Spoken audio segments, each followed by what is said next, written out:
Hi, this is Rick Stroud with Stephen Holder of the St. Petersburg Times, back here at Bucs training camp after the Bucs come back from Miami and that 10-7 loss to the Dolphins. And Stephen, a lot of things to take from that game, but one that will be discussed today, maybe in the coming weeks, is the running back position and Derrick Ward not having a great showing down there, and Kareem Huggins did. And I would ask you, is Derrick Ward in trouble all of a sudden? Well, I think, like we talked about off camera, there is a tendency to overreact after these initial preseason games. I wouldn't say he's in trouble, but I do think Derrick Ward is going to have some further examination from his coaches here. They're going to have to take a look at this running back situation and just see what happens over the next couple of games.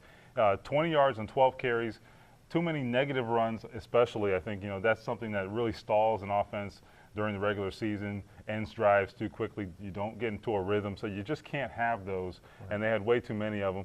I think, you've got to consider the conditions. You've got to consider his offensive lineman he was playing with. He was not playing with the first team, whereas Cadillac Williams was.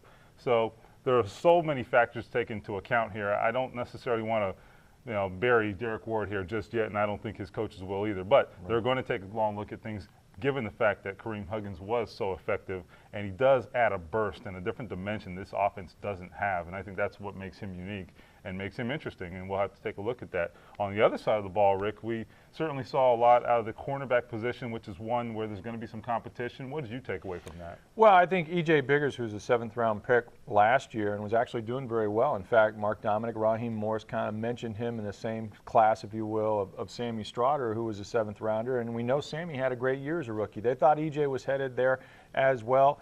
He injured his shoulder, spent the year on injury reserve. Now he's back, and right now, for my money, Stephen, he's going to win that nickel cornerback position over Albert Mack, who is the incumbent. A bigger player physically, I think, was very aggressive and was all over the field. And that's what you got to do in these games, particularly if you're a low-round draft pick. You got to catch somebody's eye, and I think that he's doing that. Myron Lewis has to get on the field, and that's been the trouble for him. We'll see if they get him back and Brian Price. So check with us tomorrow and the rest of the week for Buccaneers training camp, which concludes as a break camp on Wednesday. We'll be right here all week.